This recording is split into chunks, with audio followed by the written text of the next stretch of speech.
braving the elements and coming today to be with Dr. Schellheimer and the Human Systems Academy, and he is going to present to you the Human Research Program Overview. Dr. Schellheimer is currently the Chief Scientist for the Human Research Program here in Human Health and Performance Directorate, and so he will give you an expansion of his experience and knowledge and expertise. But just before we get started on that, the housekeeping activities that I have to talk to you all about. In the event that the alarm goes off, you will exit out this door to the right. You'll go outside with or without your umbrellas and turn to the left to go past the hedges, but you have to be 75 feet away from the building if the alarm goes off. And for the restrooms, when you go out this door and turn to the left, immediately to the right is a hallway, and there's a men and women's restroom there. And I will, at the end of the lecture, then come back and tell you, because as you can see, I've got a whole page of other lectures that we have now scheduled and are ready. So we'll be able to let you know what those lectures are and the tours, and we look forward to it. So Dr. Schellheimer, take it away. Okay, thanks. Good morning, everybody. I am Mark Schellheimer. I'm the Chief Scientist for the Human Research Program. Let me tell you a little bit about myself and how I got into this position before I start telling you a little bit about the Human Research Program itself and what it is that we do, how we're structured and organized. So I'm an IPA. I've been in this position for just about 2 years. It'll be 2 years in June. I came from Johns Hopkins Medical School, which where presumably they will take me back at the end of my experience here, whenever that may be, if I extend it. What I was doing at Hopkins, among other things, was sensory motor research, and in part on how astronauts adapt to extended space flight in terms of neurovestibular systems and motor control, spatial orientation, those kinds of things. So one of the things that I have to struggle with when I come here is to not take an overly personal interest in the sensory motor and neurovestibular group in the Human Research Program, because that is one of my key areas in my own research career. So let me tell you about the Human Research Program. I'm still learning quite a bit about the Human Research Program myself. I was impressed by the breadth of the program when I came in. I thought, as an investigator who had some HRP grants over the years, that I knew something about the program. And I knew a little bit about the program, but there is so much more to it. So let me tell you who we are, how we're organized, how we go about our business. The Human Research Program was formulated in October 2005. NASA did research on human adaptation to spaceflight and space life sciences more generally. Before that time, it was just under the context of a different program, bioastronautics program, programs with various names. But shortly after Columbia, the whole program was reorganized to become much more focused. So there was a dramatic shift from basic research to applied research, and you're going to hear this over and over again. We are very much an applied research program. The goals of the program are to perform the research necessary to understand and reduce spaceflight human health and performance risks in support of exploration. A couple of key words in here. When I give this talk to external groups, I have to elaborate on these rather extensively. You'll probably understand the nuances involved here, but the terms risks and the term exploration, risks in our program, in the Human Research Program, the term risk is has a special meaning. We have risks, we have gaps, we have tasks, we have deliverables. Those all are special terms. So I'm going to talk about risks and what we mean by risks. And exploration, by exploration we typically mean going somewhere other than ISS, presumably. So we're looking to go to Mars. So we're doing a lot of the research right now on ISS and in ground-based laboratories that's necessary to be able to send people on an exploration, a real exploration mission in 20 years, presumably, to someplace like Mars. So that's our key goal, perform the research necessary to understand and reduce risks to health and performance. We also enable the development of spaceflight medical and human performance standards. So there'll be a slide on this a little bit later. We interface with the Office of the Chief Health and Medical Officer at NASA headquarters. So if there are things that we need to enable standards for crew selection, vehicle design, mission procedures, we feed into those. And in accord with those, we develop and validate technologies to characterize and reduce the medical risks associated with human spaceflight. So again, the bottom line on that slide, literally the bottom line, an applied research program. And you'll understand that, why I belabor that, when you see where we are situated within NASA more generally.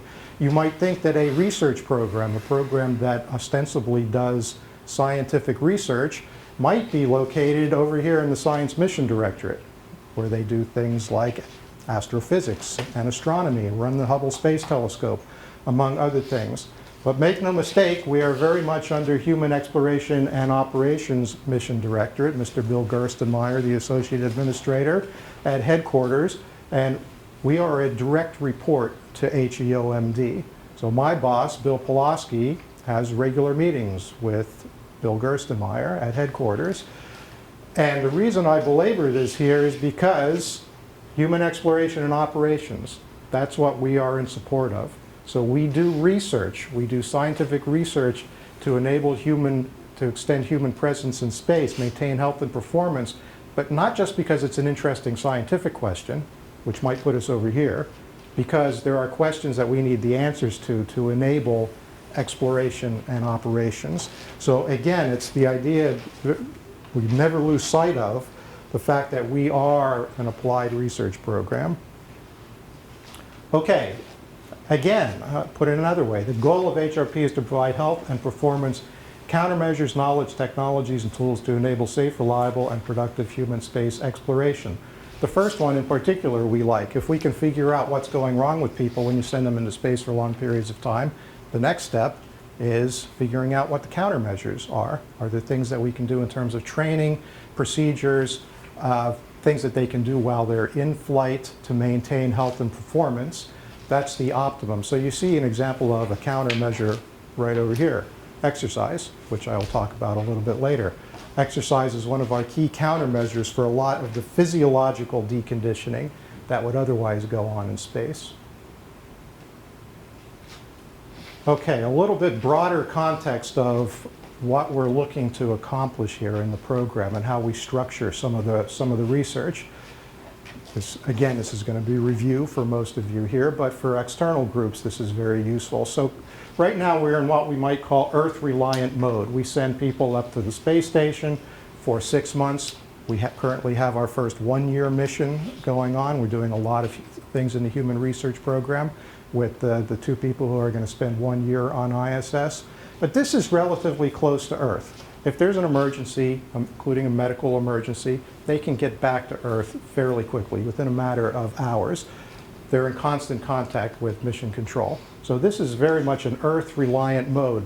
If we want to try to mimic some of the things that are going to go on in terms of crew autonomy, making the crew really fend for themselves in many ways, which is going to be necessary when you get out farther away from Earth, we're limited by what we can do. Ethically, we can't really turn off the communication system on the space station for long periods of time to mimic communication delay or lack of communication.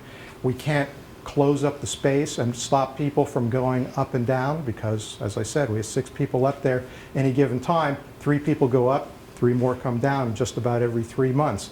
That's a normal flow. That's not going to happen on a longer duration mission to Mars, for example, and yet we can't stop that from going on ISS. So there are limits to what we can do on ISS to enable the research that we need to go farther away from Earth. Okay, so far, Earth-reliant missions.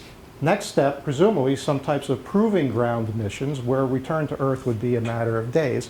And this could be the famous asteroid redirect mission, could be circumlunar flights going around and orbiting the moon, for example. Just a little bit more challenging. Still relatively close to home, so that we can do the things to prepare us to be Mars ready. And again, The current thinking is that would be in about 20 years. A Mars mission could take up to 3 years. We're looking at 6, 8, maybe 10 months journey one way.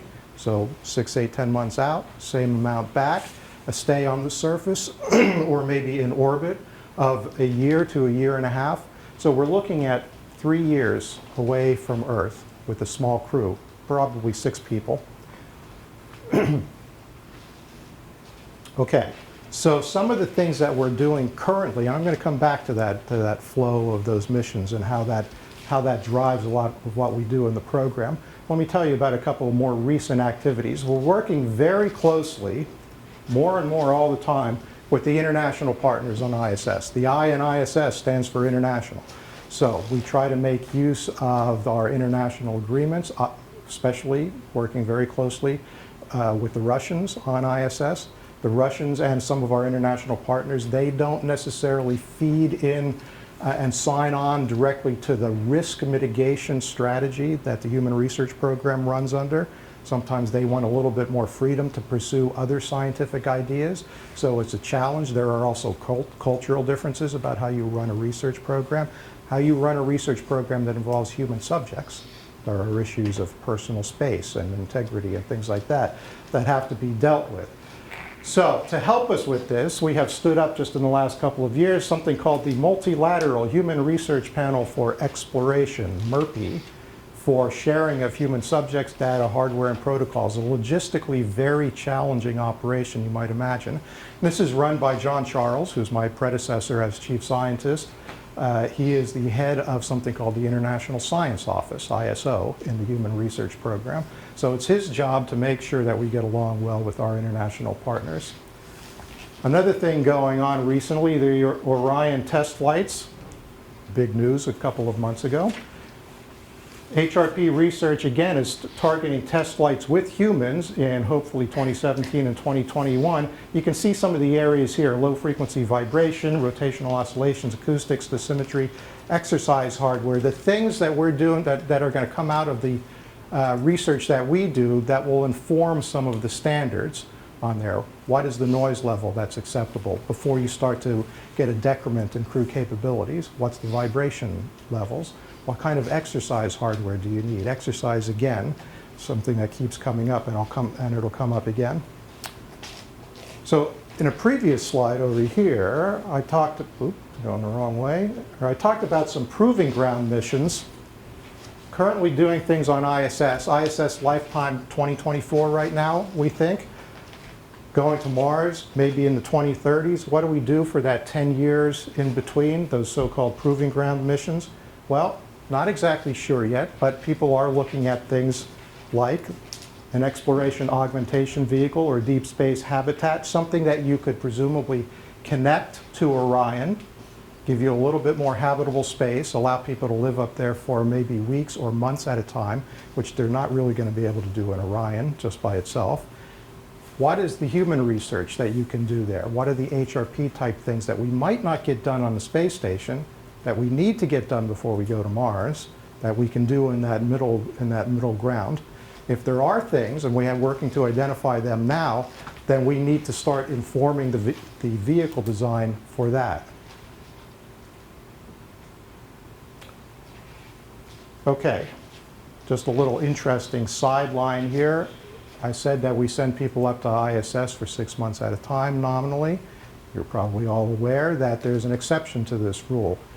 March 27th, we sent our first American astronaut to ISS for 1 year. This is a big deal for us, for the Human Research Program. Among other things, the opportunity will show us if the observed physiological trends, things that we see that happen over 6 months, continue when you go to a 1 year mission, or are we reaching things where there's a time course that we just don't understand? In other words, we think we understand the trend for a lot of the physiological, maybe even psychological things that go on when you send people into space for 6 months. We got a good database on 6 months, what happens with people in space for 6 months. We're looking to keep them there for up to 3 years to get to Mars and back.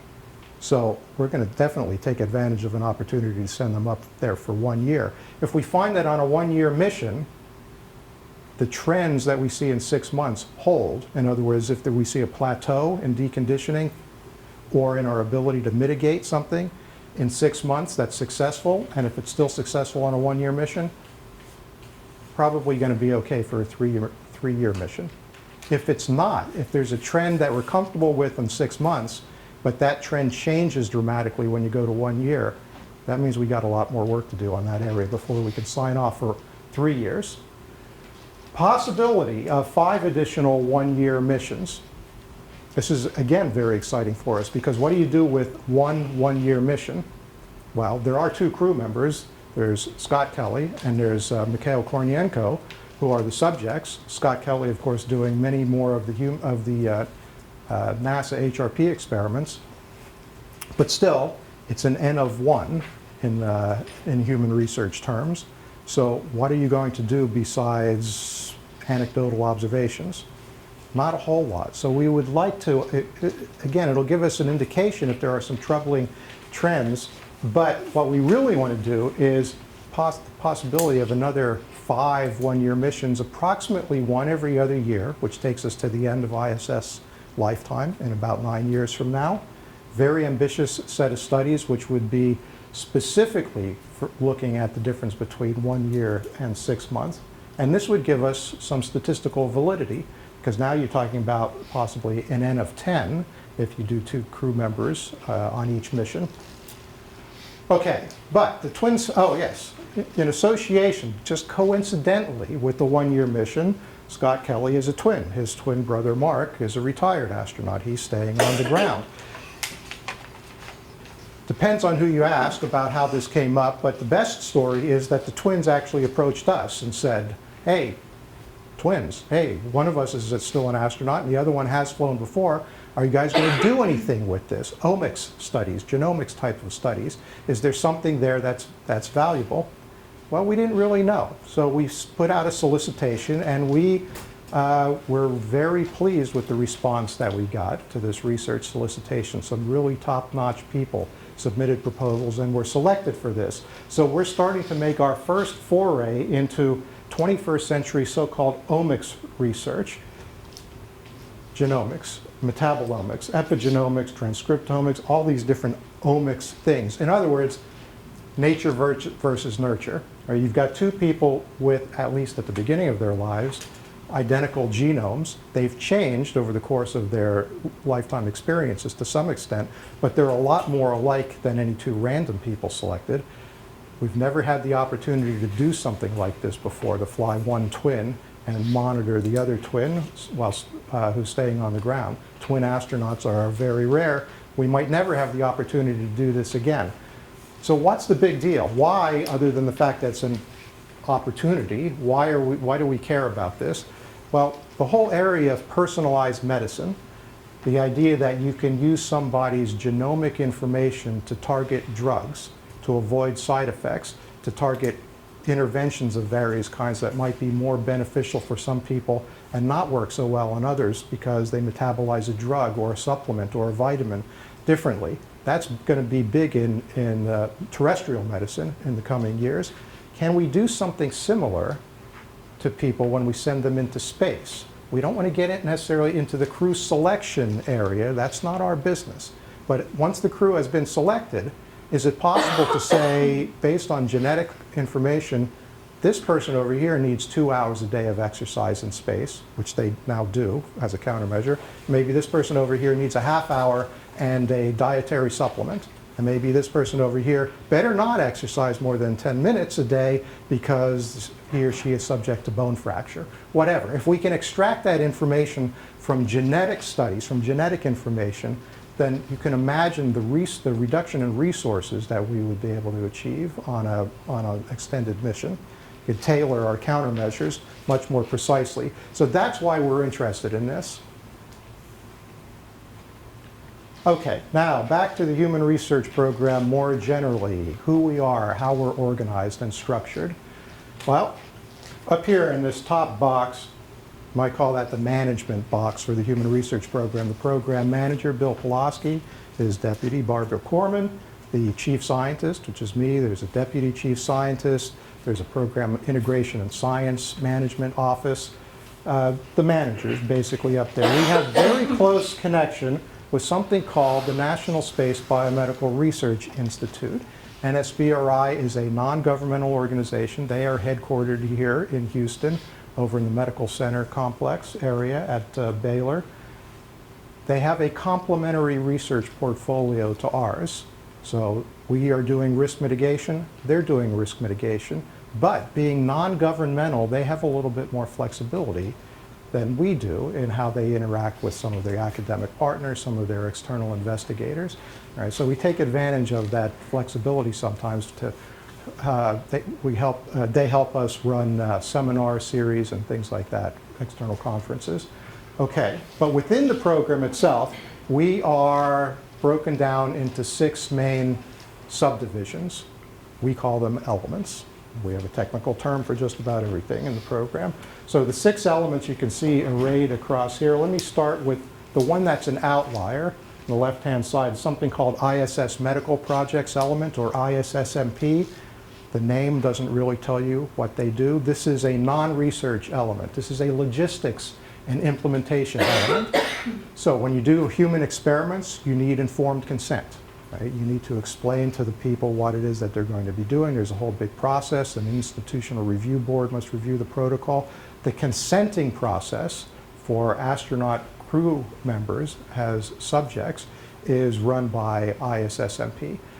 Appropriate crew training, pre- and post-flight testing before you do experiments with people in space, getting the appropriate materials and supplies from the ground up to ISS, and getting biological samples, blood, saliva, urine specimens, for example, getting them back from ISS in a timely manner. This is all taken care of by ISSMP. It's a logistical nightmare. If you ever see them go through the process of putting together a flight queue, which is basically a schedule that integrates all of the HRP experiments across a timeline for 3 to 6 months, 3-month increment or a 6-month mission, it's an unbelievable process because our experiments interact with each other. So this is a very difficult, these people really earn their pay. Okay, so now let me go to the research elements. And I'm going to go through these just a little bit of detail because it helps explain not only how we're organized, programmatic structure, but it gives you an idea of the breadth of things that we need to cover in the program. When you talk about sending people into space and mitigating the major risks to health and performance, these are the kinds of things that we're talking about. So over here, Human Health Countermeasures, HHC. This is the element that deals with what you would consider the main physiological challenges when you send people into space. You can see some of them listed here, but bone demineralization, because just standing here, I'm putting stress on my bones because of gravity. That helps maintain bone health and strength. You go into space, you don't have that constant loading. The bones start losing calcium, they get weaker if you're not careful. Same thing with muscles. Same thing with aerobic capacity, the ability to exercise. A couple of other things. Multi-system covers a lot of things, but that includes one of my favorites. Sensory motor systems, neurovestibular, balance, motor control. Exercise and performance talked about a little bit. Cardiovascular system and vision changes. So again, the major physiological issues that go on when you send people into space. The next one over, space radiation, somewhat self-explanatory. The radiation environment in deep space can be pretty nasty. We don't know what that's going to do in terms of raising the risk for problems in crew members. So presumably there may be an increased risk of lifetime cancer if you're exposed to the radiation environment in deep space. Are we comfortable with that risk? Are we comfortable with our knowledge of that risk? Do we know, is it going to be a 3% lifetime increase on average or a 30% lifetime increase on average? We're doing the research right now in animal and mathematical models to help determine those limits and then look for countermeasures. We don't do a lot, if any, of research in this area on ISS because the radiation environment in low Earth orbit is just not that nasty. It's not nearly as bad as it is in deep space because we're protected by the magnetic fields of Earth. Okay, next one over, behavioral health and performance. That one also is pretty much just what it sounds like, but let me put it this way. Let's say that you look around the room and pick 5 of your favorite people here, or at least 5 people you think you can deal with for a long period of time. Everybody else leaves the room, we lock the doors, and nobody comes in or out for 3 years. And then we send the room 100 million miles from Earth. So you can't even leave if you want to. And then we start to increase the radiation level, and then we put bone demineralization possibly on there, muscle weaknesses, all the other things. The fact that you've got a food supply that's, you're going to make it as varied and interesting as possible, but you're not going to go out to a restaurant anytime you want. You've got some possible behavioral stressors here. So BHP, Behavioral Health Performance, looks at mood, depression, psychological issues, circadian rhythms, which are disrupted on ISS for a number of reasons, including the operational pace, and whenever a cargo ship arrives, tends to happen in the middle of the night for some reason. It's very disruptive. But you also don't have the regular day light-dark cycles on ISS, and you're certainly not going to have them on a mission on your way to Mars. So what do you do about that? Do you try to enforce a regular daily cycle through lighting? Probably a good idea, but that impacts a lot of other things. And those are kind of individual aspects: mood, depression, that kind of thing, motivation, enthusiasm. What about interpersonal issues? Team interaction, team cohesion, team roles. The fact that during certain phases of the flight, you might need a strong hierarchy. For example, during launch and landing, highly operational, highly possibly dangerous phases, you want the normal, almost military crew hierarchy where someone is clearly in charge and everyone falls into place. What about during an exploration phase for a year and a half or a year on the surface? You probably need a different team structure for that. You need something maybe a little bit more egalitarian, a lot more freedom and democracy. So how do you get people how do you train them, recruit them, so that they're able to shift those roles when necessary? And how do we do the research to see if we're accomplishing that? So that's a bit tricky. I'll talk about some ideas for how we do that on the ground. The next one over, exploration medical capability. What are the kinds of medical issues we're going to have to deal with on a long duration mission far away from Earth? Are we going to have to extract a tooth, take out an appendix, set a broken bone? Maybe some more mundane things like dealing with pathogens whose virulence may have changed because of the radiation environment on a long duration mission.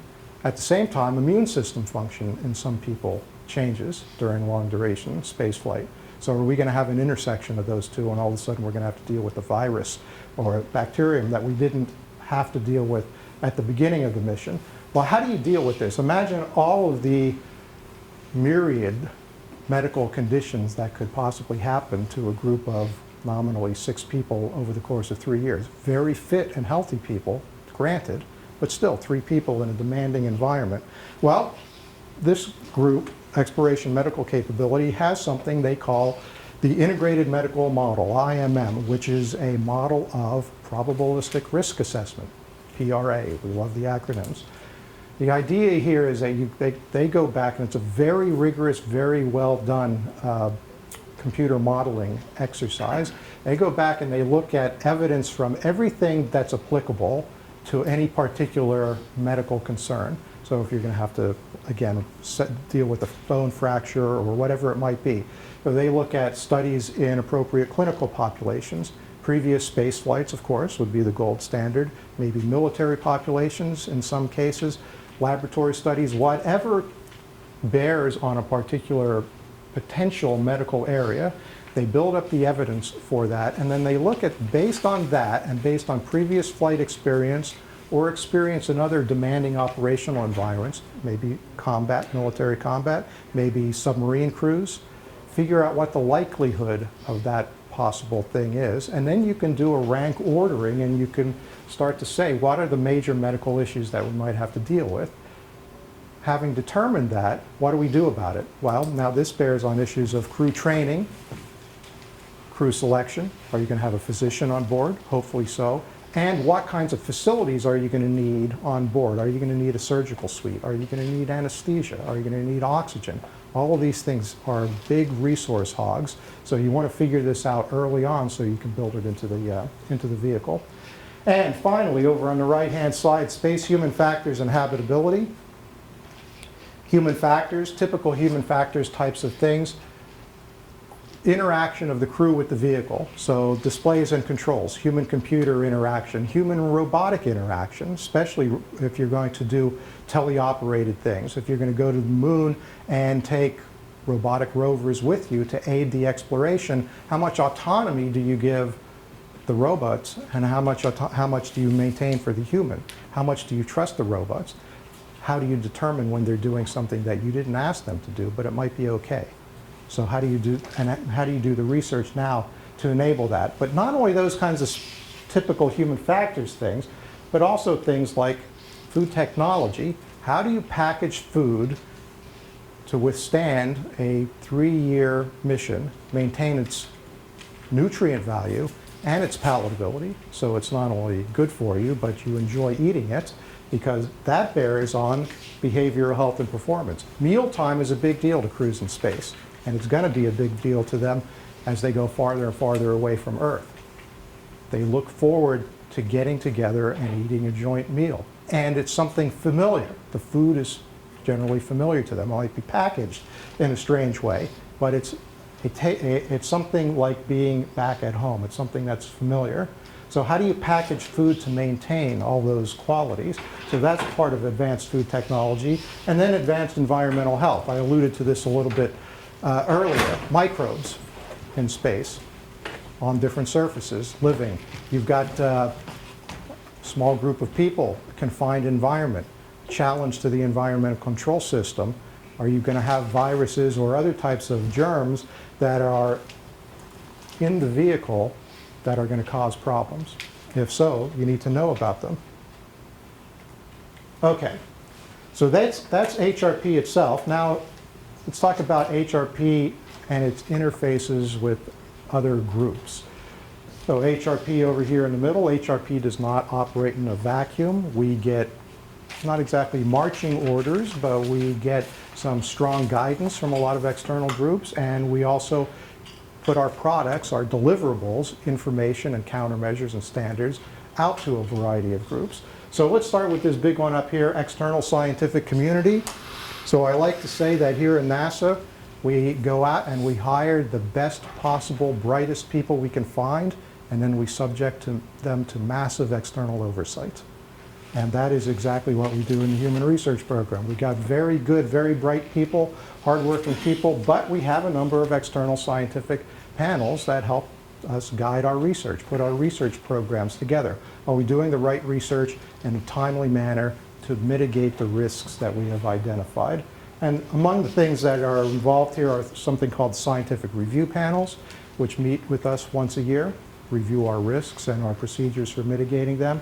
We have regular meetings of the Institute of Medicine, which is one of the national academies. They review some of our evidence base for some of what we're doing. Another aspect of the external scientific community is our external investigators. A lot of our grants, most of our research grants go to university researchers. There are some people here on site, of course, who are doing research as well. So that's part of the external community. But you can see then some of the arrows pointing out to some of the other groups. I talked about Office of the Chief Health and Medical Officer at headquarters. Again, crew selection standards, among other things, medical standards. Medical operations, kind of self-explanatory. Exploration, integration, and science, flight operations. These kind of go together. What are the mission constraints that you can put on? How long can a crew go without exercising? If an exercise machine breaks, how long can they go before you have to repair it? Those types of things that we feed into. So that's related to engineering. And then, of course, ISS, Orion, and Space Launch Programs, vehicle design, vehicle constraints. Okay, now let's talk about the really good stuff. The processes that we have in place in the Human Research Program to basically do our jobs and allow people to see if we're doing our jobs, allow us to track our progress.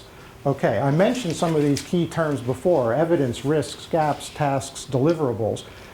Let's start over here on the left-hand side, evidence. And you can go to our website, if this stuff really excites you, and look at all of this stuff laid out in great detail.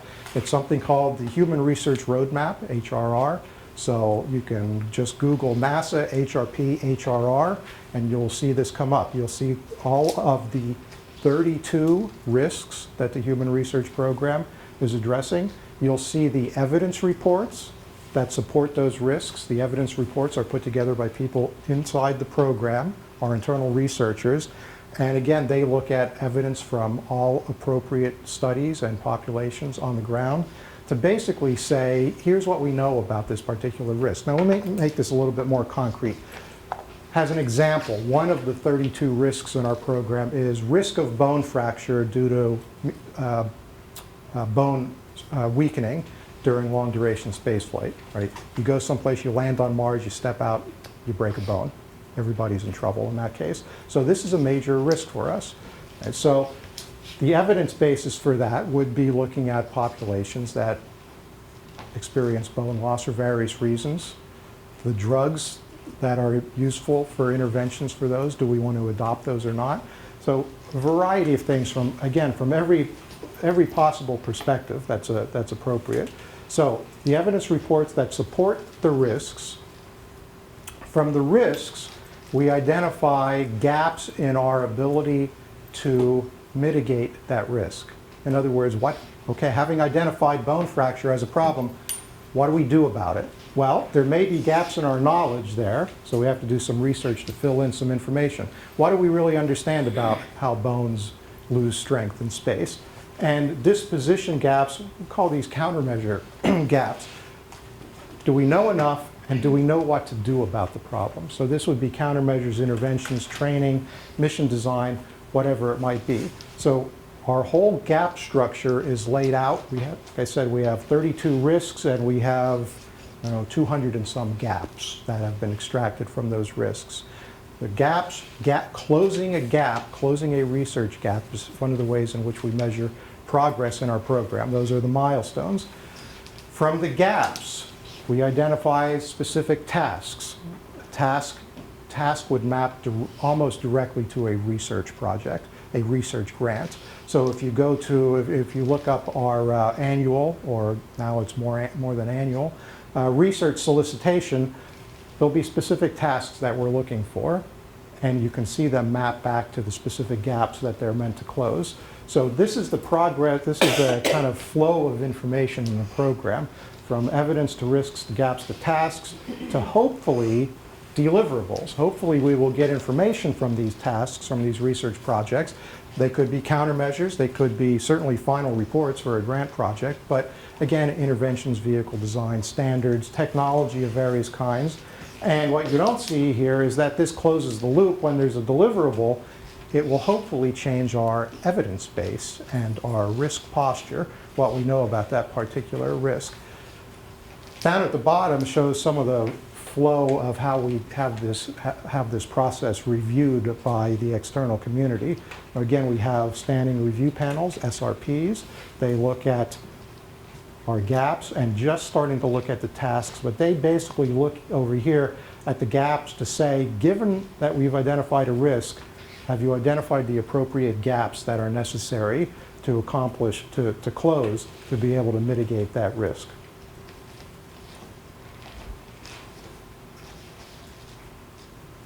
All right, let me see.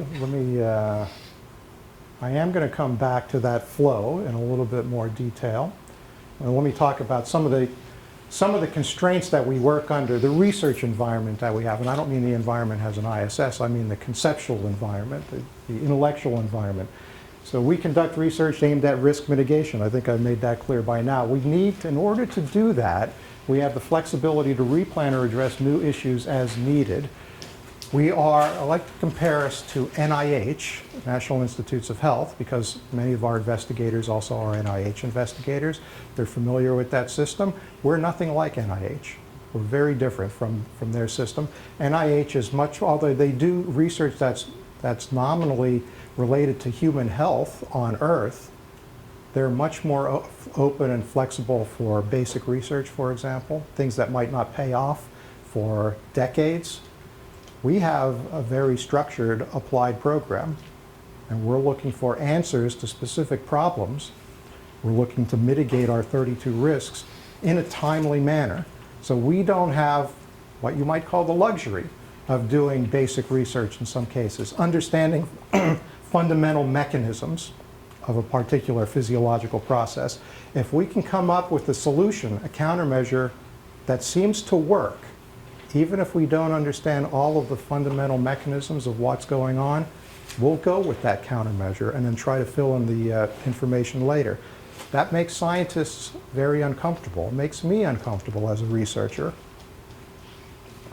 Nevertheless, if we were to approach this like NIH does and try to work from the bottom up and fill in all the pieces, all the intellectual pieces, we might never mitigate any of our risks. So again, very different from the way the rest of the world does a lot of their science because it's an applied program. That doesn't mean we take unnecessary shortcuts and do things that are foolish. It just means that sometimes we have to work with imperfect information.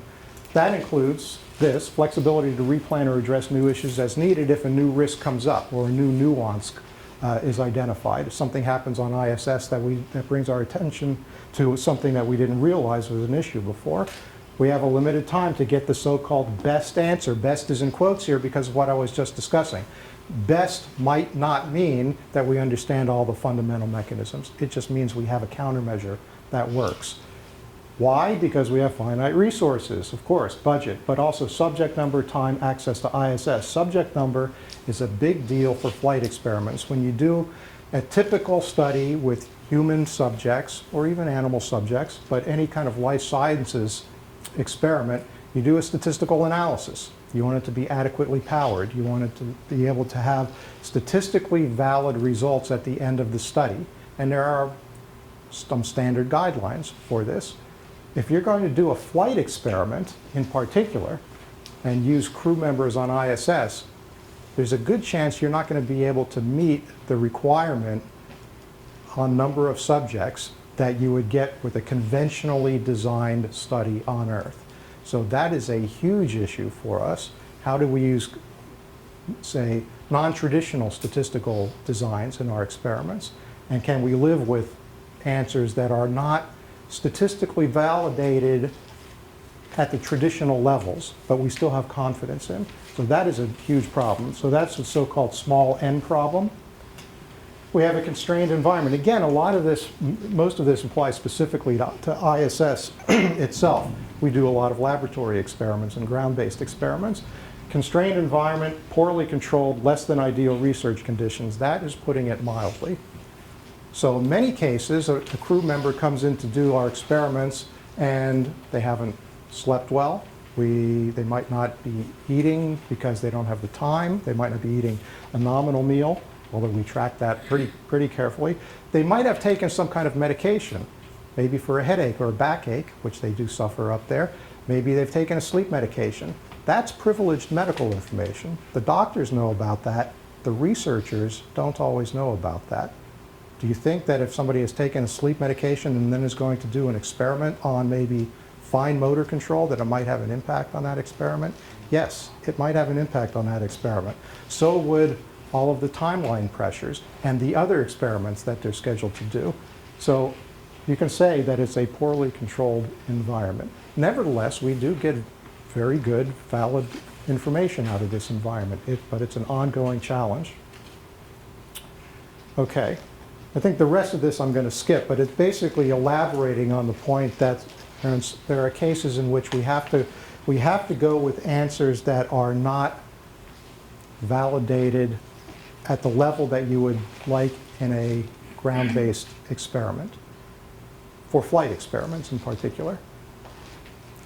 Okay, let's talk about some of the venues in which we do research to try to get around those problems.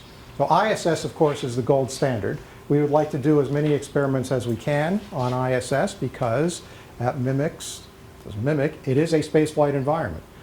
So if you're going to send people into space to Mars, you would like to send them up to ISS and do research on them first. But It's a very demanding environment, and as I just mentioned before at some length, it's very difficult to get a large number of subjects on ISS experiments. Not only that, we are faced, just very recently, it's become very acute, faced with a crew time problem. There are more and more people asking for more and more time from the crew members on the space station.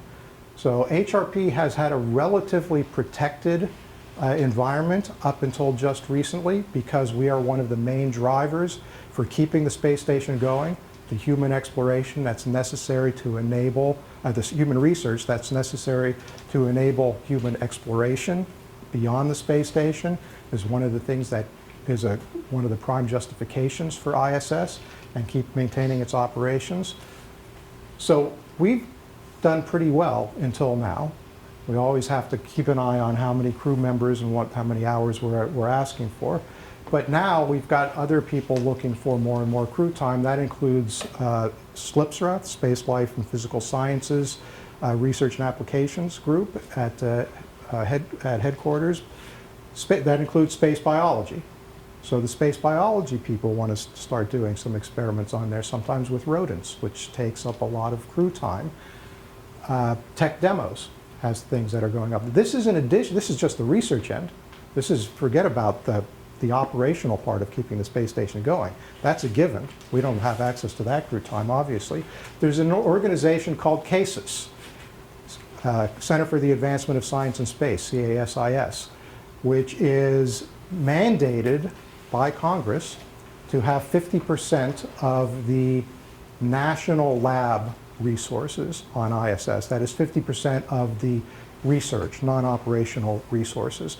Not exactly sure what that means yet, whether that means they get 50% of every single thing like crew time and space and energy, whatever it is, or whether it's 50% in the aggregate. We're still working out those details with them. But they're now just getting ready to start asking for their 50%. And we were thinking they wouldn't be ready to ask for their 50% because they didn't have their research lined up yet. They wouldn't be ready to do that for a number of years. So they're here now knocking on the door asking for their 50%. 50%, that's a huge impact on HRP research. So we're trying to coordinate as much as we can with them because they're doing some life sciences experiments. We're doing life sciences experiments.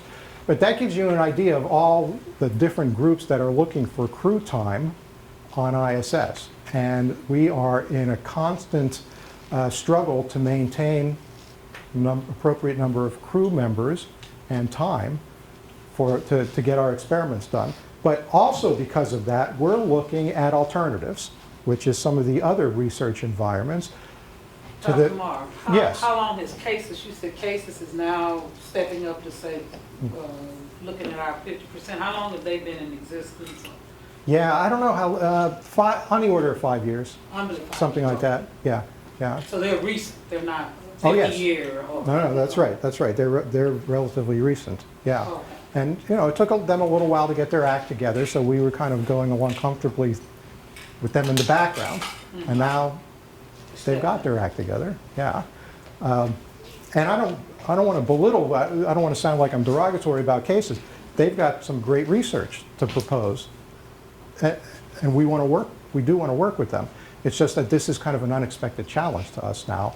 So what do we do? So we go through a constant process in the human research program called a flight queue scrub, in which we look at all the experiments that we have planned to do on ISS, which is a fairly large number for HRP, and we look at those carefully and say, can we reduce the number of subjects we need for this? Can we redo the statistical design? Can we offload some of those subjects and do some of those experiments in ground environments, and then just maybe do a few subjects in space to validate the results? Can we offload the whole thing to a ground environment? It's not great, always makes you nervous when you have a ground-based study that's claiming to tell you what happens to people when you send them into space, but in some cases that's a valid environment. So let's talk about a couple of those environments. You may have had a talk already on the Human Exploration Research Analog, HERA, okay? This is very big for us. This is an on-site facility where you can take 4 people and lock them in here for various lengths of time. We've done 1-week missions. Now we're doing 2-week missions. Hopefully we'll do 1 month and then 2-month missions. They live up here in this little space here at the top of the dome. So this is good for behavioral health and performance type issues, right? Team cohesion, is everybody getting along? You can introduce perturbations, like you could screw around with their food. You can screw around with the communication system. You can put in a 20-minute communication delay, which would mimic a Mars communication delay. You can do those kinds of things. You can mess up the sleep cycle, for example, and then see how is everybody getting along when everybody has 3 hours of sleep at night for 1 week. So you can do those kinds of things in a controlled setting, which ethically you can't do on ISS. So in some ways, an environment like this allows us to do things that might be more realistic for a Mars mission than we can even do on ISS, just because we have more control over the situation. The NASA Space Radiation Laboratory, NSRL, at Brookhaven National Laboratories. I won't go through this in detail, but we basically have a beam up there in which we can impinge radioactive particles of various kinds to mimic various types of space radiation on materials, on animals, and look what happens. Some additional venues. We were talking about behavioral health and performance issues. Again, one of the main drivers in our programs, one of the key issues. So in addition to HERA, where else could you do some experiments like that? Well, Antarctic winter rovers. We're working with NSF now, which runs some of the Antarctic facilities, to be able to do some of our experiments. Antarctic winter rover is really good because it's remote. HERA and facilities like that might be isolated, might be confined, small number of people in a small space, but they're not really remote and they're not really dangerous. You know, somewhere in the back of your mind, you can always open the door and leave if something really bad happens. You go down and do an Antarctic winter rover, the plane leaves when the winter starts and you're not going anywhere for 8 or 9 months. That's it, you're done. So that mimics the remoteness and the danger aspect, but it doesn't capture the small group aspect, because there's a lot more than 6 people in an Antarctic winter rover. So we have to look at any one of these analog facilities and try to do a spectrum of experiments across a spectrum of different facilities, and then try to piece together the results, because none of them are like the real thing. Let me just talk about one other one here, bed rest. Specifically head down bed rest, which you see right here. Bed rest is a pretty popular way to mimic some of the physiological effects of extended space flight. Why is that? Well, one of the things that happens when you go into space is you no longer have a hydrostatic gradient that tends to pull fluids to the bottom of your body. The fluids tend to redistribute themselves headward, and you can mimic that to some extent by putting people with head down bed rest. I think this is about 6 degrees, head down bed rest. And when I say bed rest, I mean extended bed rest, months at a time in some cases, 60 to 90 days in some of these studies, in which everything is monitored. Whatever goes into the body, whatever comes out of the body during those bed rest studies is carefully monitored and measured. The day-night cycles, the sleep cycles are carefully controlled. So fluid shifts, if you don't do exercise, you're going to get some muscle deconditioning, obviously, from laying in bed for months at a time. Possible bone weakness, all of these things come up there. Cardiovascular deconditioning, possibly sensory motor disturbances. If you haven't had to stand up and walk around in a gravity field for months at a time, you're going to be a little wobbly when you get up. So that whole range of issues, again, mimics to some degree of fidelity what goes on during extended duration spaceflight. But this has shortcomings because, for example, we can't mimic a lot of the team interaction aspects. We can't ethically restrict who they see because there are medical people and researchers and dietitians and people like that coming in and out all the time. So we can't really mimic the isolation and confinement, although we're thinking about how we might be able to do that. Another thing that we can start to introduce on here, which we haven't really done yet in a systematic way, is increasing the CO2 level. CO2 level on the space station is 10 to 20% on average higher than it is here on Earth in a normal environment. We know that elevated CO2 has physiological effects, not really very good physiological effects. It's a vasodilator, so you get headaches, among other things. Probably will exacerbate any kind of fluid shift issue because you've already got fluids going toward the head because of the lack of gravity, and now you've made it worse by dilating the blood vessels.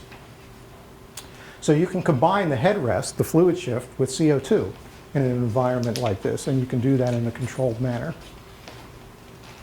So what we're hoping to do by looking across all of these analogs and picking a few and really trying to make them more like ISS is offload as much as we can from our flight queue on ISS, because first of all, it's a necessity, just because we don't have the crew time resources that we would like, and also because we have better control over what happens in these analog facilities.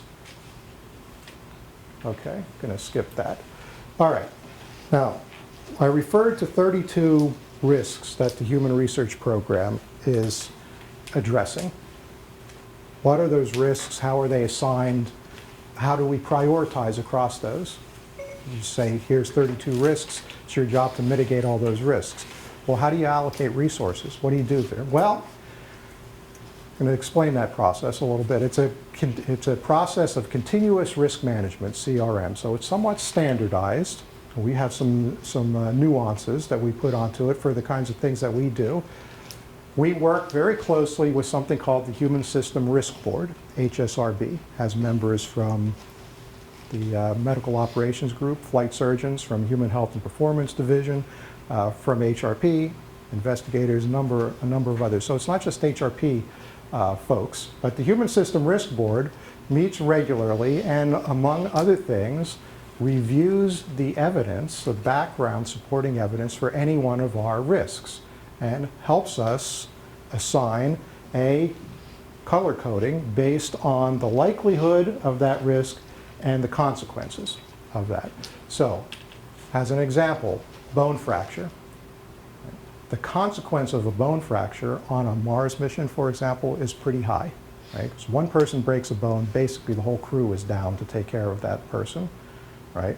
But what's the likelihood? How do you ascertain the likelihood of that? Well, you have to look at previous flight studies, you have to look at the demineralization record from 6-month studies and see how that relates to bone strength, and how does bone strength relate to the likelihood of breaking a bone. We don't have a lot of evidence, like none, of people actually breaking bones in space, so we have to extrapolate from ground-based studies. So we put all that information together and we try to figure out what is the likelihood, low, medium, high. What is the consequence? Two different types of consequences. So immediate consequences, ops consequences, operational during a mission. So this would lead to loss of a mission, death of the crew in the direst, the worst circumstances, or so-called LTH or long-term health consequences.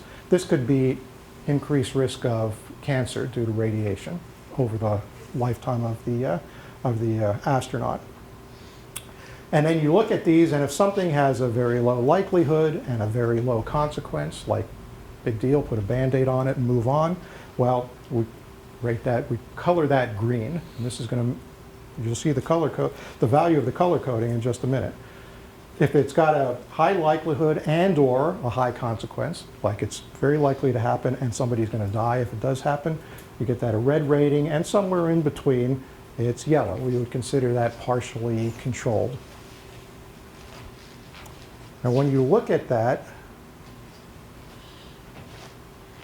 over a timeline, it's a so-called critical path, which feeds into something called our path to risk reduction.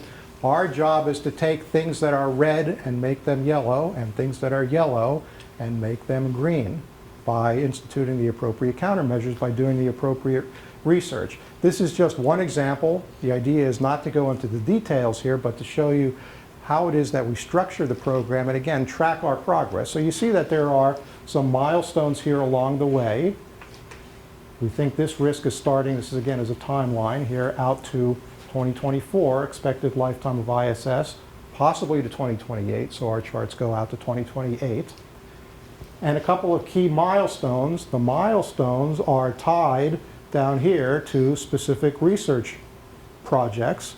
Those research projects are derived from specific gaps in our gap structure. So these are the gaps. Again, if you go to our human research roadmap on the website, you'll find these gaps. These are the tasks. And again, it's a success-based strategy, meaning that if every one of these projects along the way gives us the answer that we think it's going to give us, is a successful research project, then we will have hit these milestones. And in this case, we would expect that way out here in 2022 or 2023, we will know enough about this particular risk, which happens to be risk of injury during EVA, to go from yellow to green. And then we would consider that mitigated, and then we could say, okay, we're comfortable with that. Maybe we don't need to put as many resources into that particular risk as some of the others. Maybe we just have to monitor this. Okay, you can do this for a variety of design reference missions, which is really what this chart is meant to convey. We have DRM categories: low Earth orbit, deep space, lunar visit, deep space journey, and planetary, which would be presumably Mars.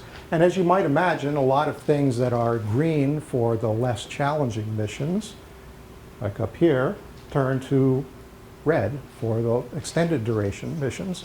That's not uncommon. Now, what does this look like over the entire program? Well, this is what it looks like. This is our so-called path to risk reduction.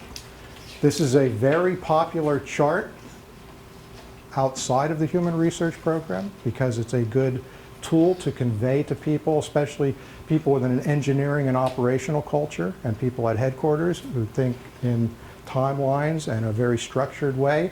It's a way to convey to them what it is that we're trying to accomplish.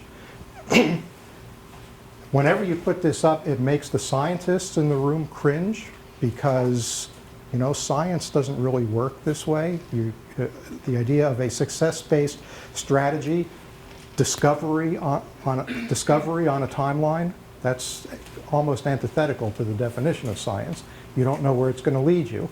But we are an applied research program, and so if we select our gaps and our tasks correctly and award our grants correctly, and those grants are successful and give us the answers that we think they are going to give us, then we think that this is what's going to happen, that this is the march of progress of risks from green to yellow, red to yellow to green over time. If it doesn't work out this way, if there's a research project that gets delayed, has to get pushed off, is unsuccessful for a variety of reasons, well, milestones will get pushed to the right, and then the date at which the color changes might get pushed to the right, and that's the kind of thing that makes everyone in HRP nervous, because that means it looks like maybe we're not doing our jobs, or somebody dropped the ball somewhere. It's the reality of research, but it's hard to convey that up and out of the program.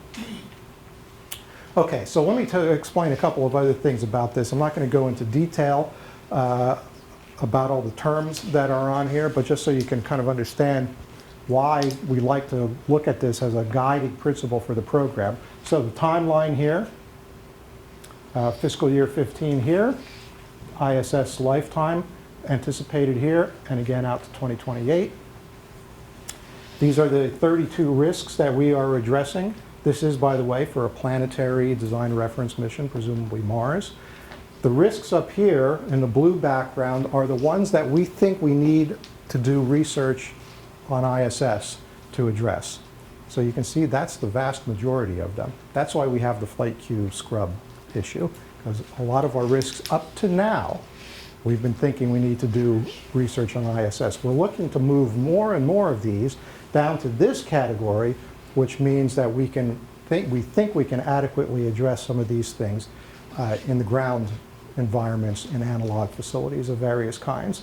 Okay, so again, the idea is that if you've got a risk that's red, you've identified it as a critical thing, it's probably got a relatively high consequence, a high probability and a high consequence, then it's labeled red. If you've got some countermeasures in place that have been identified, maybe not validated yet, maybe you have a handle on some interventions, well, we would consider that partially controlled or partially mitigated and put that into the yellow zone, and then hopefully move that to green, in which case we would say, yeah, we got a countermeasure. That countermeasure seems like it's working. We're going to monitor that. There's a couple of exceptions over here. You'll see there's some blue bars over here. What does blue mean? Well, blue means we've gone even further than green. Not only do we have a countermeasure, but it's now optimized. It takes less mass, less energy, fewer resources of various kinds. So that's where we hope to get. You see that's out past the extended lifetime of ISS. That's kind of a nice to have thing. There's a couple bars here, 3 of them actually, that are gray. Gray means we haven't yet decided if this is even a risk in the program. So I think one of the examples here is planetary dust. The dust on Mars, is it toxic? Is it corrosive? Is it going to be a problem if I breathe it in? First of all, is it a problem? Second, is there an engineering solution to that problem? The environmental control system or suit design or whatever it might be. If the answer to the first one is yes, it's a problem, and the answer to the second is no, there's no operational mitigation, well then we might adopt that as one of our risks. And then we'll go through the process of saying, what's the likelihood, what's the consequence, and then put it back on our chart. So if there's one thing that you want to take away from the program, so you can say, here's what the human research program is all about. This would be the chart. This lays out basically our marching orders for approximately the next 10 years. Okay, let's see, I'm going to skip that. Let me address this a little bit. So risk-driven work, an applied research program. We would like to expand our capabilities as an integrated cross-disciplinary research. So I want to talk about that for just a minute, because that's something that we're not yet very good at. Like most research programs, we tend to work in a siloed fashion. In other words, we've got this risk, and we're tracking that risk, and we've got a research program in that area, and we've got investigators in that area, and then we've got this one, and the same, and this one, and the same, and this one. Do the people from these different risks talk to each other? Exercise, bone, cardiovascular deconditioning, those are not independent. The countermeasure for one will be a countermeasure likely for all of them. That countermeasure is exercise at the moment. So there are cases in which the groups do talk to each other, and that's one that I just gave you. But systematically, are there cases here in which these groups should be talking to each other, that there are common fundamental principles or common countermeasures that we might be missing? And like I said, like just about every other diversified research program in the world, we're not that good at identifying those areas of synergy, those cross connections. So we're starting to look more systematically at the cross-disciplinary integration problem within the program. Not exactly sure what the best way to approach this is, and this is still kind of new, but underlying system principles, do they exist to guide the direction of our applied research? One of the things that we're looking at right now is a form of network modeling.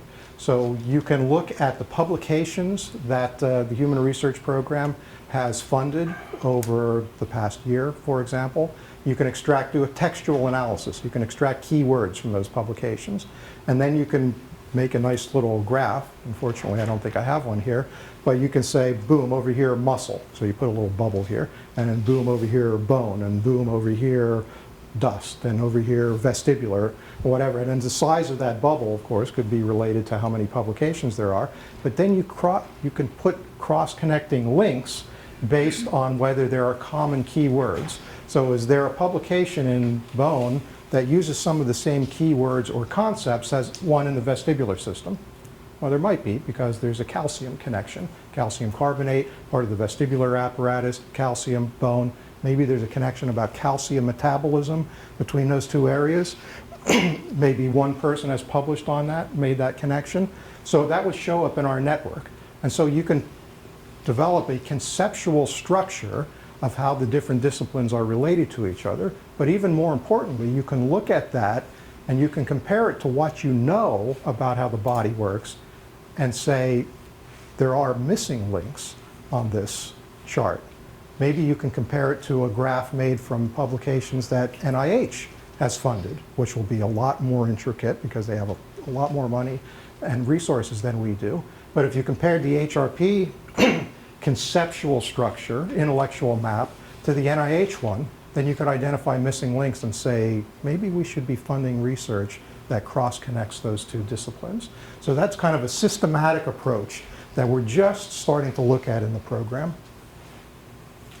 Okay, so in conclusion, you've heard this before, the Human Research Program is an applied research program focused on solving problems and reducing risk mitigation. That's what we're all about.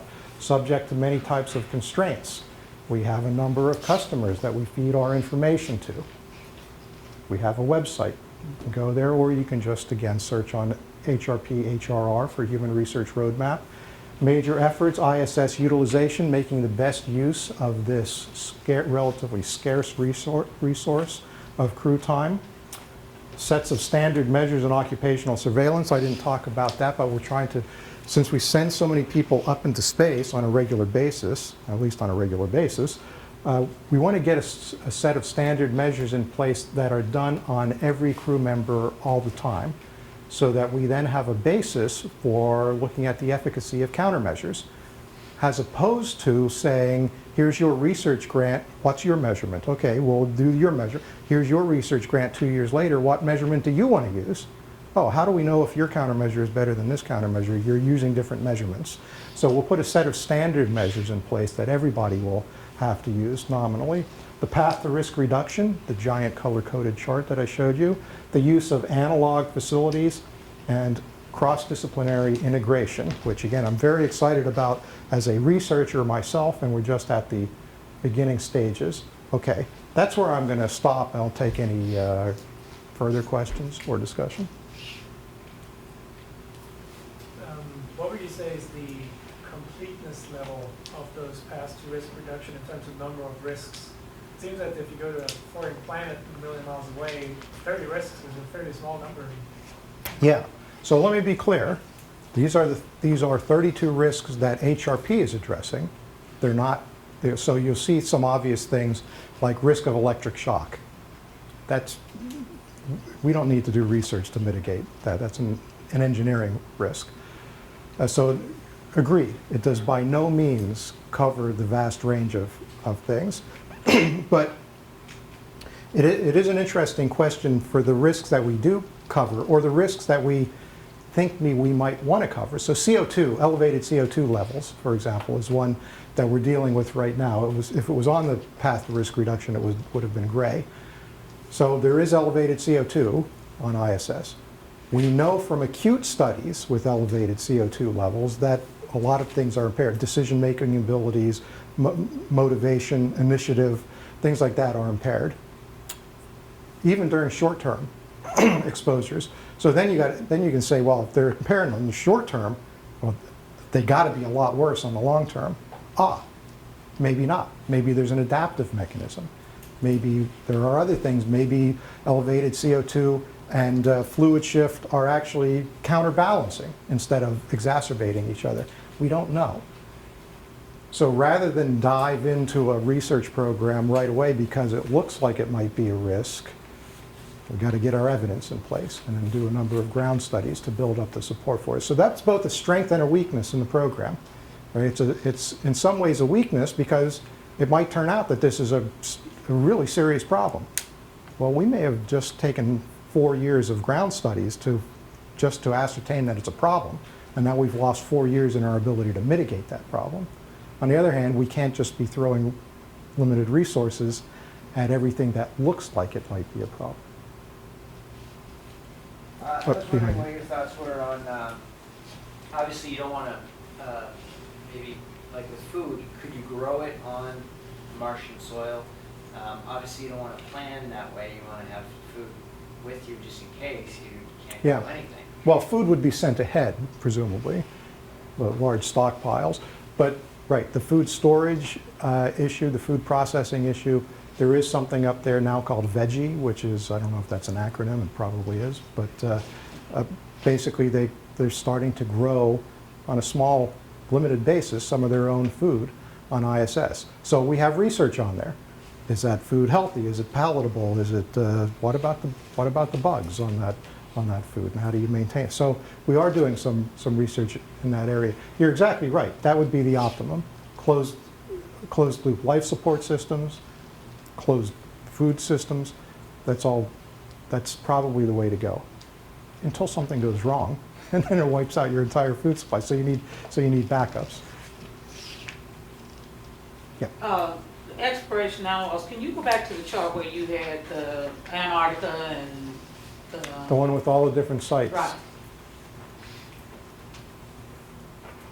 Is one of the things that you first started out talking about, the work with the international partners, is one of these work with the internationals, and just like we have information of our people being in, certainly the Russians do. Is there more collaboration now so that, yes, we have a limited number of in, but you can add to that in by Yeah. the collaboration? Yeah, great question. And there's a whole bunch of aspects to that. So one of the reasons that we stood up the MRPI, the Multilateral Human Research Program, and the International Science Office with John Charles, is to start addressing exactly those issues. If we're doing experiments just on ISS to start with, and on the average 50% of the crew members are not American, that's a potential 100% increase, doubling of the subjects that we could get if we can work constructively and productively with those international partners. If their cosmonauts and astronauts can be subjects in our experiments, and vice versa. So how do you work that out? So does that same reasoning carry over to analog facilities? It certainly does. So Antarctic winter rovers, NSF does not run the only facilities for Antarctic winter rovers. There's a European group that runs Concordia, among others. So we're trying to, some of our researchers do. We haven't yet worked out systematically how to do this on a regular basis to work with them on all of those different analogs. We're starting those discussions now. Right now, up till now, it's been pretty much an ad hoc basis where an investigator on his or her own initiative will go out and make the arrangements to get his or her experiment, which might be an HRP experiment, into those analogs that are run internationally. There are exceptions. There are some cases in which we'll do international life sciences research solicitations, which will take that into account up front. So that's a work in progress. But one that's really, I'd say, much further along, something over here called NVHAB, and the colon in front actually is part of the name for some reason. This is a large analog facility, brand new in Germany. And this is a beautiful facility. I saw it during almost before its grand opening, really, about 2 years ago. It's got bed rest facilities. It's got the ability to do elevated CO2 during bed rest. It's got centrifuges. It has medical capabilities of all sorts. And we want to start making use of NVHAB because it has this wide range of capabilities. Maybe you can start doing the things you can do in traditional bed rest and combine some of the behavioral health and performance issues. For example, it's an international facility. It's a German facility. So how do you do that? Because there are limitations on what NASA's allowed to pay for with its international partners. So can we work out bartering agreements? Can we give them something that they need, and they'll give us access to this? We're working on that right now. And right now, commercial space being a big deal, Yeah. eventually the commercial providers will have their own astronauts. They won't have to come to our crew. Yep. And so does that mean that there's a whole different set of protocols and a whole different set of things that's going to have to happen, and they would do their own collaboration with the international partners for their folk, or does that all still expect to come in under the federal government, or is it, we don't know? We don't know. So what I do know, I've done a little bit of work with commercial spaceflight before I came here, looking at what kind of research you would do, what medical standards might be.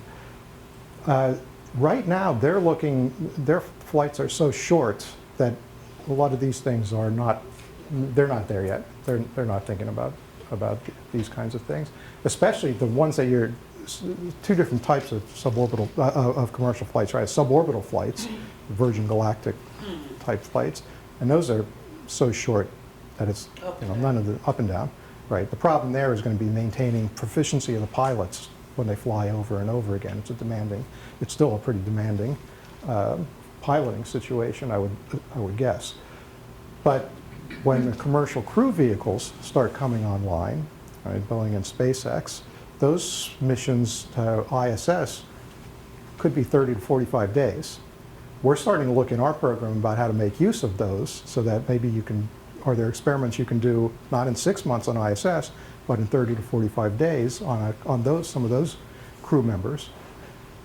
That's just just at the point where you're going to start looking at long-term effects, and so that's a legitimate question.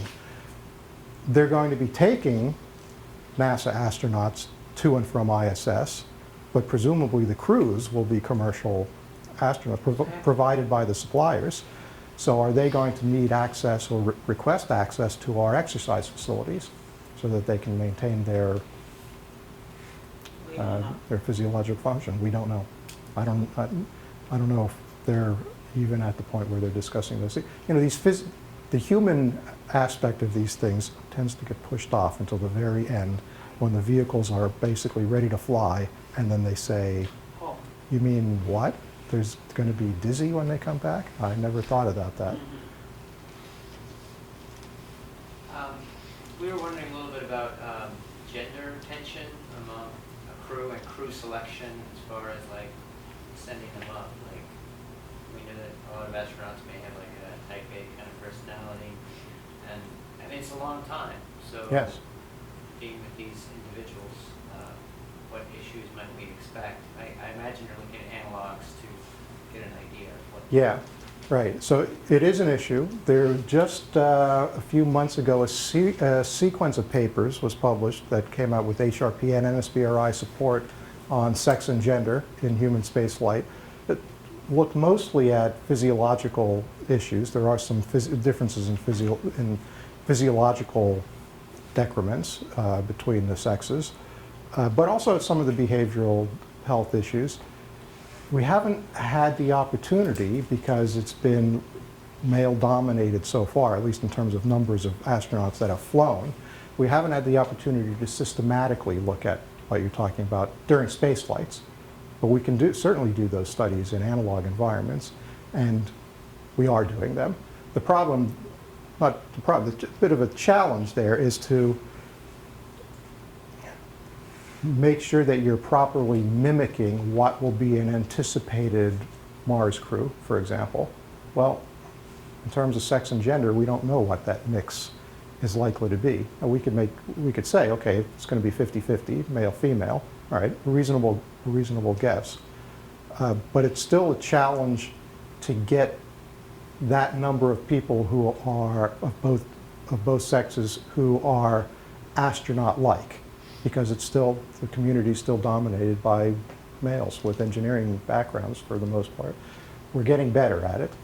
It's instituting the policies for sex and gender in research studies is something HRP is working on right now with exactly this in mind, to make sure that if you propose a study, for example, in one of these analog environments on behavioral health issues, you need to address the sex and gender issue up front and give us the statistics on it.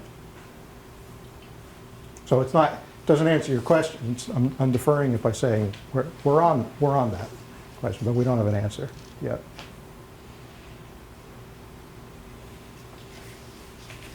Looks like we're done here. Is that it? Looks like it. All right, thank you. Dr. Mark Shellheimer.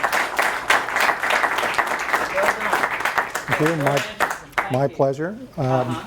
I'm in Building 1, the 7th floor. Anybody wants to come over? Oh, you Chat had about this? your slide that had the information you said that had yours, Is it on there? websites, was it? Oh, well, the website. Oh, and there's me. Okay. Yeah, So that if I'm easy to find. they have other questions or want to get in contact with you, and you're in Global, I'm in Global, yes. so Yeah. that he's opened doors so that you can. I'm open door. He's And opened that door. I so gotta you say can that contact. the view from my office is pretty good, so you're welcome to come over and visit. All right, well, we thank you once again. My pleasure, thank All you. right, so here at the end, number one, make sure that your name has, you've signed in on the sign-in sheet so that you can get credit for the class. Number two, we ask that you please fill out the surveys, and please take note on the surveys. The first column is strongly disagree, the last column is strongly agree. So for the people who go down, and we've had several strongly disagrees, and then we're trying to catch the person to say, well, what is it we need to do? But we don't know, because we don't know what it is. So we're asking you to please make sure that you catch that. And then the next lecture that is in the system right now, it is not part of the Human Systems Academy classes, but it is part of Dr. Eleanor Choa's 2.0, the thing on innovation. Dr. Davis was responsible for bringing a gentleman who is going to be speaking here, and the speaker is the future of health and technology. Where can technology take us? It is in the Teague Auditorium. It is on April 27th. We opened up, he asked us to put it into Saturn. So if in fact you sign up on that class, you get credit for, or not you, but anyone would get credit toward the ROI certificate for if you're going in and butts in the seat and you've signed in and because they are going to have the sign-up sheets just like this. But they're really trying to fill the auditorium up because Dr. Ochoa has a total innovation day where she's doing that speaker and she's doing other stuff with innovation, and wants the population out here to get involved and get engaged and understand what it is we're trying to take, where we're trying to take the Johnson Space Center and those activities. So I'm asking you all, please at least go into Saturn if you're interested and willing to go to the lecture on the 27th. Like I said, it's Dr. Daniel Kraft will be the one who is speaking. You sign up in that, you will get credit towards your ROI, but it is not an ongoing, every year something that we would be bringing back and putting in our curriculum. And then the next one after that is Human Systems Risk Management. Dave Francisco is going to talk about the risk, the 30 risks that he brought in and showed you today and talked about. Dave is going to go through those so that you can get an understanding of what those risks are, what they're trying to do, how they're trying to mitigate that. And that is an ongoing something that between Dave, Dr. Davis, Jeff Davis, and Dr. Pulaski, his boss, are going to be doing that because they want all of the employees in human health and performance to understand what the risks are, be able to articulate that, be able to know, because you're our ambassadors.